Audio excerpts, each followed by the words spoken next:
my close ones, because I don't experience jealousy myself. Then you ask him to come and listen to Dhamma talk. You got to introduce, because if I don't know how much understanding you have in the teaching of the Buddha. If you have that understanding, you can explain to him. We have many different ways, thousands of ways to overcome the defilement, the suffering we have. But how can I tell you, in such a short time? Tātad varat aicināt šo tuvo cilvēku apmeklēt runu un apgūt mācību, vai arī mēģināt izskaidrot pats. Es nezinu, cik zinoši jūs esat par Budas mācību, un šādā īsā brīdī es arī nevaru pastāstīt pietiekami daudz. 1000 ceļu ir, kā to darīt. Jā, ir daudz ceļu, kā to darīt. So you must have understanding first before you can help other people. Un vispirms ir jums jāsaprot pašam, lai jūs varētu palīdzēt citiem cilvēkiem. Jautājums, vai Budas mācībā ciešanām ir vispār kāda jēga, vai tās ir bezjēdzīgas? In the teaching of the Buddha, do suffering has some kind of value or meaning, or they are meaningless? They are meaningful. Suffering is the great teacher. Vai ciešanām ir liela nozīme, jo tās ir lielas skolotājs. Tāpēc mums vispār ir atteikti. Because of suffering, we do not attach to life. Dēļ ciešanām mēs nepieķeramies dzīvei. No, we can let go of. If you feel everything so happy, so you develop a lot of craving, clinging, that bring you more suffering. Un ja jūs apkārt gribat redzēt tikai laimi un prieku, tad jūs attīstat pieķeršanos. That's why Buddha, the first noble truth, the truth of suffering. Un tādēļ šī pirmā godājumā patiesība ir, ka ir patiesība par ciešanām. And I have many friends who come to Buddhism because of suffering. Un man ir ļoti daudz draugu, kur ir pievērsušies budismam tādēļ, ka ir piedzīvojuši ciešanas. What happens if you fight the suffering? You fight or you fight? You fight. You fight and the suffering ends. What happens then? You fight with suffering, then you suffer again. No. Kas notiek, kad uzvar ciešanas? What happens when you have overcome your suffering? Then you find happiness, you gain happiness. Tad, ja jūs esat pārvarējuši, uzvarējuši ciešanas, jūs atrodat laimi.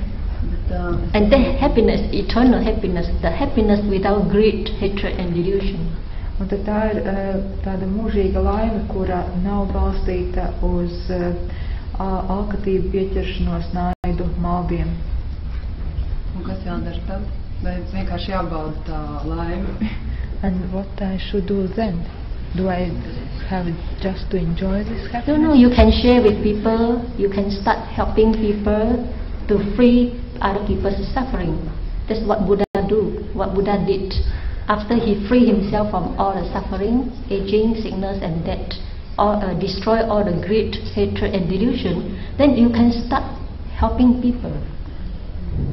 Tad, ja jūs sasniedzat tādu stāvokli, tad tas, ko jūs varat darīt, jūs varat sākt palīdzēt citiem cilvēkiem, jo tieši tas ir tas, ko darīja Buda, kad viņš bija pārvarējis, izpratis šo te dzimšanu, novecošanu, nāvi un atbrīvojies no maldiem, pieķeršanās, naida, viņš sāka palīdzēt citiem.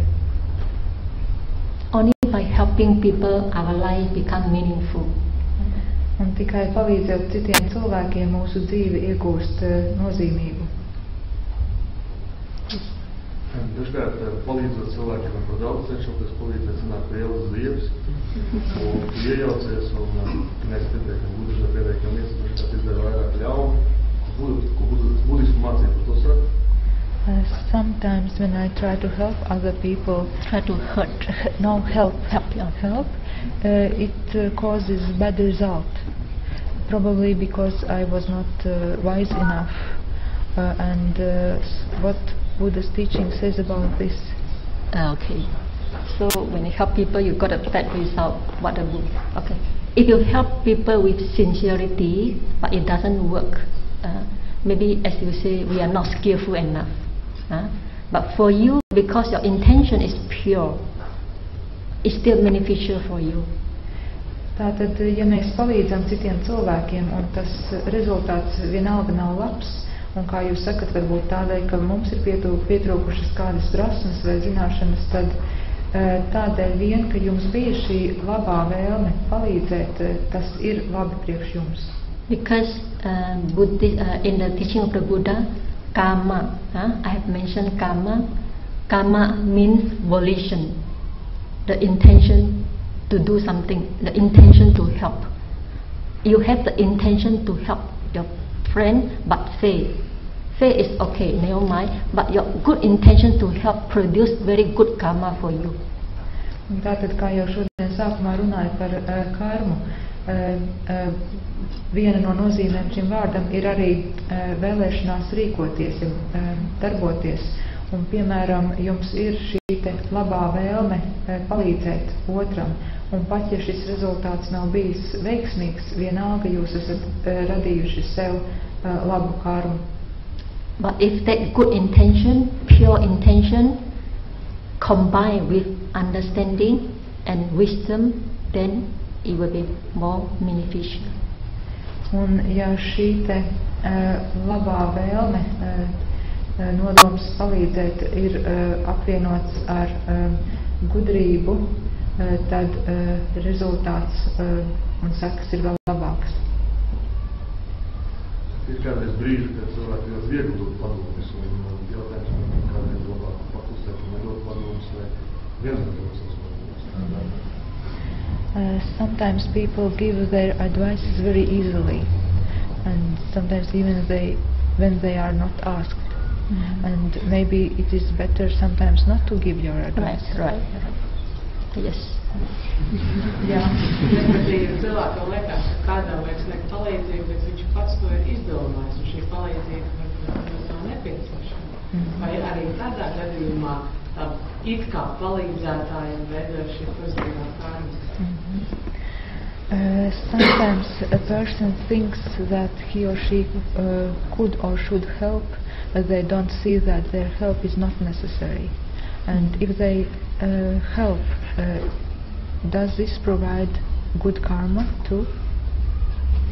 If with pure intention, your intention is pure, merely want to help, this produce good karma.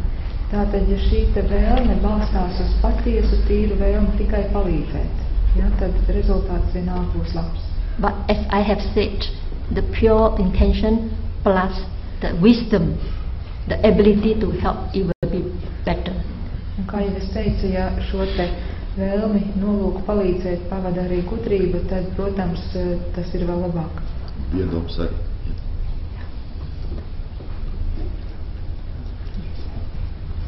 Par to nenogalināšanu es gribēju pajautāt, kā tad iegūdīt izpratnēt šajā neattiecas tikai uz cilvēkiem, kur ir tā robeža, odlis drīkst nosīt, ko ir. He wanted to know more about this precept of not killing. So, okay, I understand that I am not supposed to kill living human beings, but where there is a border, am I allowed to kill a mosquito? Non-killing means non-killing any beings, including mosquitoes, because they have life. They have life. Nenogalināt nozīmē nenogalināt nevienu dzīvu būtni, pat arī odu, jo arī ods ir dzīves. You should think, okay, I donate a blood for him. And a blood for me is nothing, but the blood is his food. So I make him happy. Okay, no problem. Jūs varat nodomāt, ka es varu ziedot savas asinis šim odam, jo priekš manis šīs asinis neko daudz nenozīmē, bet priekš viņa tā ir iztika. Just like when you walk in the street, somebody, a thief, a robber, somebody suddenly come to you and put a knife on your neck.